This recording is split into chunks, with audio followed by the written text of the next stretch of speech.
जो लोग मुक्ति की चाह रखते हैं उनके लिए ये आयाम, जिसे हम महाकाल कहते हैं, सबसे ज्यादा महत्वपूर्ण हो जाता है। महाकाल मंदिर ये आपको अस्तित्व की जड़ों से हिला देगा।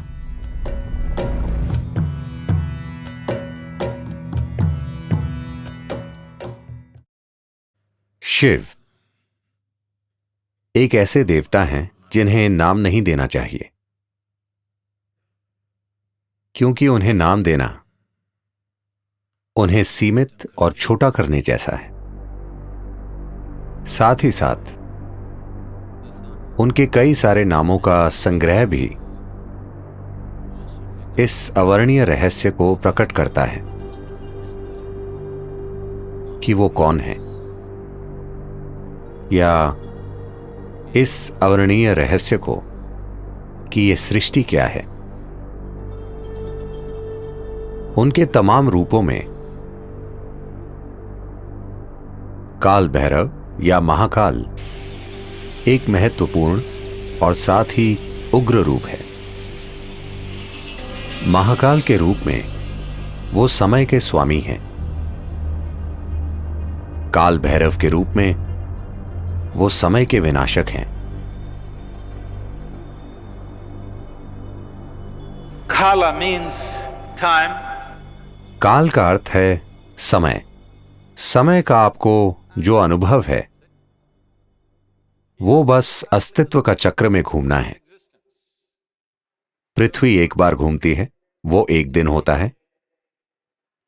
चंद्रमा पृथ्वी का चक्कर लगाता है, उसे एक महीना कहते हैं।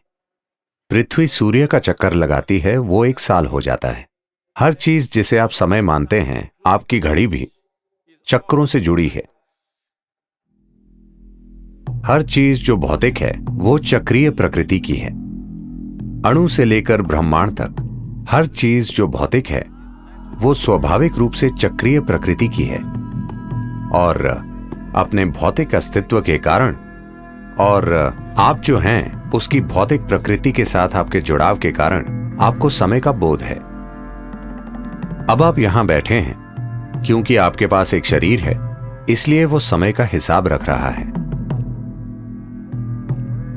जब आप जीवन की चक्रीय गति से मुक्त हो जाते हैं तो हम कहते हैं कि आपने मुक्ति पा ली है या मोक्ष पा लिया।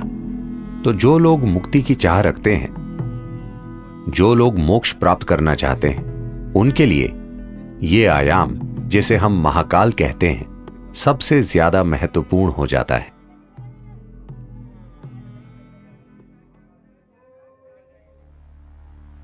एक बार ऐसा हुआ, महान संत Shukracharya, Who was the guru for all the demons? जो दानवों के गुरु थे, उन्होंने शिव की भक्ति में घोर तपस्या की और शिव को प्रकट होना पड़ा।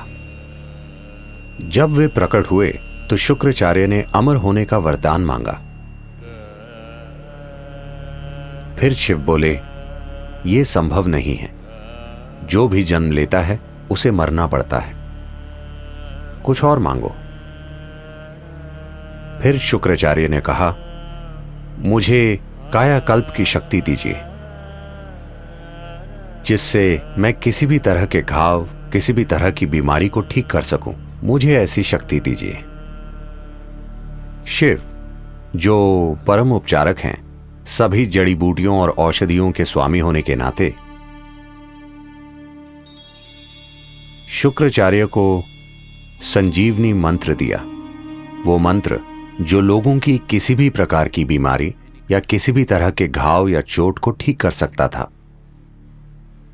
जब शुक्राचार्य को यह संजीवनी मंत्र मिल गया तो दानव बहुत ही निडर हो गए और वे युद्ध के बाद युद्ध छेड़ने लगे। सभी दानव जो युद्ध में जख्मी हो जाते थे, किसी भी तरह के गंभीर घाव से, शुक्राचार्य उन्हें संजीवनी मंत्र से ठीक कर देते थे। तो इस वजह से दानवों की सेना एक भी आदमी खोए बिना लगातार लड़ सकती थी। देवता बहुत चिंतित हो गए और उन्हें लगा कि यह बहुत अन्यायपूर्ण युद्ध है, क्योंकि आप चाहे कितना भी लड़ लें, वे मरते ही नहीं, मगर हम मर जाते हैं। तो वे ब्रह्म के पास गए। ब्रह्म ने हस्तक्षेप किया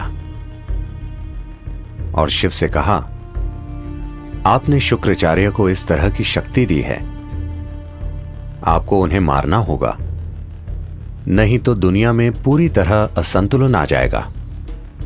in the world. दानव देवताओं के खिलाफ अनुचित फायदे में हैं। फिर शिव बोले, उन्हें मारने की कोई जरूरत नहीं है, मैं उन्हें काबू में कर लूंगा।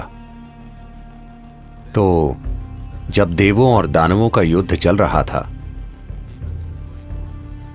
शुक्राचार्य मंत्र पढ़ रहे थे और सभी दानवों की चोटों और घावों को ठीक कर रहे थे।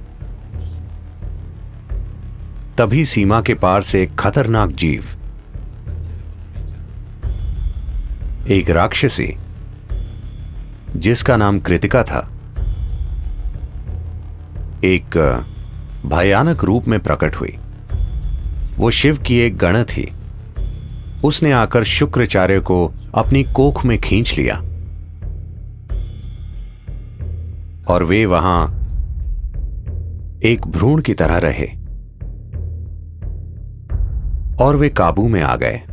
फिर देवताओं और दानवों के बीच संतुलन कायम हो गया। अधिक उचित और न्यायपूर्ण युद्ध लड़े गए। फिर ब्रह्म बहुत हैरान हुए और उन्होंने सोचा, सिर्फ महाकाल ही ऐसा कर सकते हैं। इंसान को मारे बिना वो पूरी तरह उसके जीवन को काबू में कर सकते हैं। शुक्राचार्य कृतिका की कोख में ही रहे और संजीवनी मंत्र बेकार हो गया। या दूसरे शब्दों में, महाकाल ने शुक्राचार्य के लिए समय को रोक दिया, जिससे वो आगे नहीं बढ़ सके।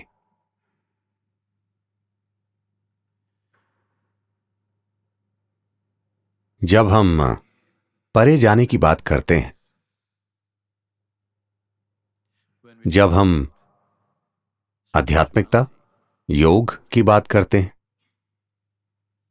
हम देखते हैं कि किस तरह समय और स्थान की सीमाओं से परे जा सकें, क्योंकि समय और स्थान अस्तित्व की भौतिकता से जुड़े हैं। एक बार आप आध्यात्मिक होने की चाह करते हैं, उसका यह अर्थ है कि आप भौतिक से अधिक कुछ होने की चाह कर रहे हैं। एक बार आप भौतिक से कुछ अधिक हो जाते हैं, That means you are aspiring to be beyond. उसका अर्थ है कि आप समय और स्थान की सीमाओं से परे जाना चाहते हैं।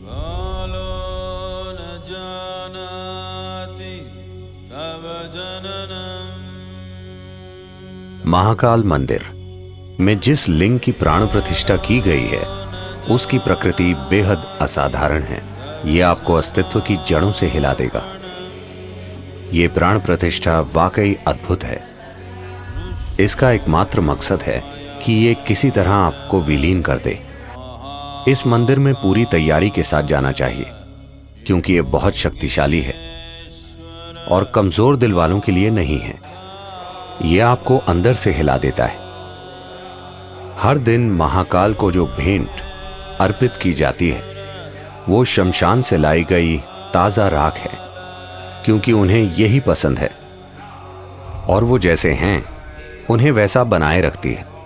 दुर्भाग्य से मैंने सुना है कि We be getting so bloody civilized. हम इतने सभ्य होते जा रहे हैं, अब शायद कुछ आंदोलनकारियों के विरोध के कारण वो शमशान की राख का इस्तेमाल नहीं कर रहे हैं। दुर्भाग्य से वो गाय या बैल के गोबर का इस्तेमाल कर रहे हैं। ये सिर्फ संस्कृति से जुड़ी चीज नहीं है, इसके पीछे एक विज्ञान है। अगर हम शमशान से राख लाएं और कोई दूसरी राख लाएं, मैं आपको दिखा सकता हूं कि दोनों में क्या फर्क है। अनुभव के स्तर पर दोनों में बहुत बड़ा अंतर है और यह बहुत महत्वपूर्ण है कि इस प्रक्रिया को जारी रखा जाए। क्योंकि महाकाल का स्वभाव यही है। इस महाकाल रूप की मौजूदगी ही ऐसी है कि आपके वहां जाने पर सब कुछ विलीन हो जाता है, सब कुछ जलकर राख हो जाता है। इसका अर्थ है कि आप भौतिक से मुक्त हो जाते हैं। यह आपको परम मुक्ति की ओर ले जाता है।